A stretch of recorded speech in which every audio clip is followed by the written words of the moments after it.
Welcome to the Secret Sauce of Outsourcing podcast that's dedicated to making you better at working with OFS. This is episode 334, Telling Time in Some Places in the Philippines.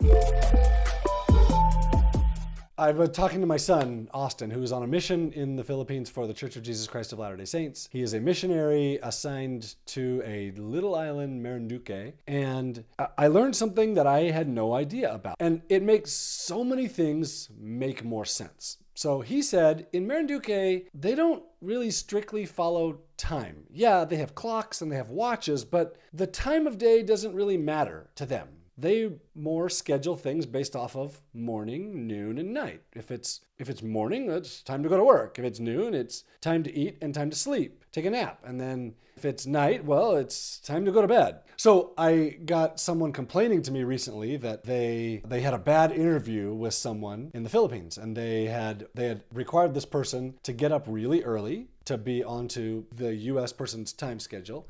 And then they were offering kind of a crappy job. And I only know this because the Filipino said something to me about it. And the Filipino was pretty upset about the whole situation. Like, you made me get up really early. You're offering a crappy job. I'm not interested. And so, yeah, that's why I wasn't attentive on the call, because I didn't want to be there. And the person in the US didn't understand that, yeah, like that's a person and they have their own culture and their own needs to sleep, and their time works differently than yours, right? So then I started talking with Austin, and he said, yeah, people work when it's cool outside. When it's hot, it's just time to go take a nap. It doesn't matter what time it is. It's time to take a nap. When the sun goes down, yep, it's time to be done.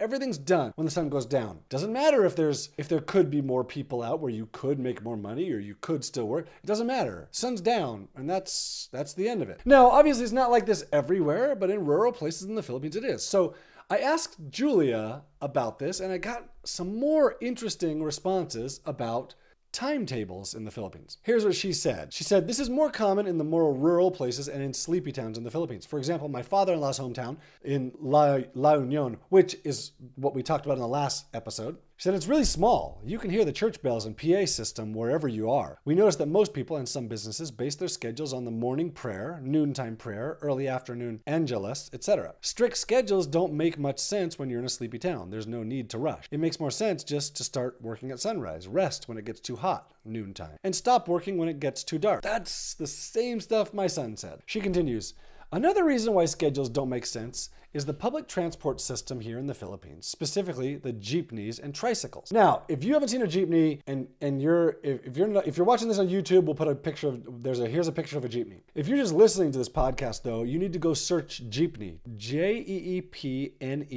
You get some crazy pictures. This is how the public transport system works in the Philippines. These are privately owned things. It's not a bus. It's not government owned. And here's what Julia says about it. Jeepneys don't have timetables. They only make a profit when they're full. In small towns, if we need to go to the market or the provincial capital, we have to go to the terminal and pray that when we get there, the jeepney is almost full and about to leave in a few minutes. If we find a mostly empty jeep, we can always eat, nap, read, check our phone, etc. while waiting. Patience is needed because it can take a significant amount of time if there aren't enough passengers. The closer you get to the city, the stricter schedules are followed. When I was living in Manila, I knew the MRT schedule by heart. There are buses round the clock, and traffic apps are good at estimating ETAs, but not the jeepneys. They always have operated on their own time, which is so different than how our public transport works. Trains are on a rigid schedule. They're going to show up at this minute. And we know that. If you're in a big city, if you're in New York, you know when the next train's going to show up and when it's going to leave. If you're taking a bus somewhere, there's a schedule published. Jeepneys, which is a very primary form of transportation in the Philippines, are not on schedules. And they have a schedule, but they don't follow it. And if there aren't enough passengers, well, then they're just going to sit there and wait. And my son said, yeah, we had to wait for an hour for the jeepney. And not every time, but yeah, it's not uncommon for that to happen. So when you're talking about scheduling an interview with someone in the Philippines, and you're talking about 6 a.m. for them or 4 a.m. for them, and then you show up 5 minutes late, or they show up 5 minutes late, and you're really upset about them showing up 5 minutes late because you don't realize that they don't really have a time schedule. They're just not used to this. Then I started talking with my son about time zones. And they don't have time zones in the Philippines. There's only one time zone. They've never dealt with a time zone.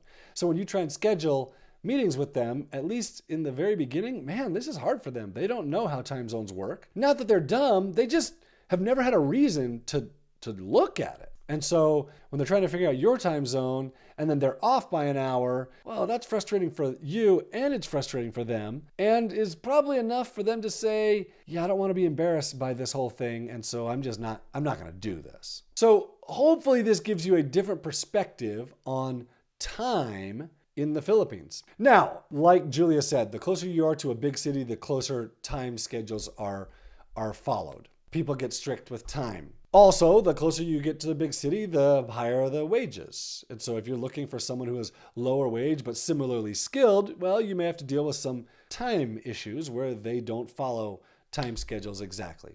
Anyway, I thought it was super interesting. Passing it on. Thanks for listening.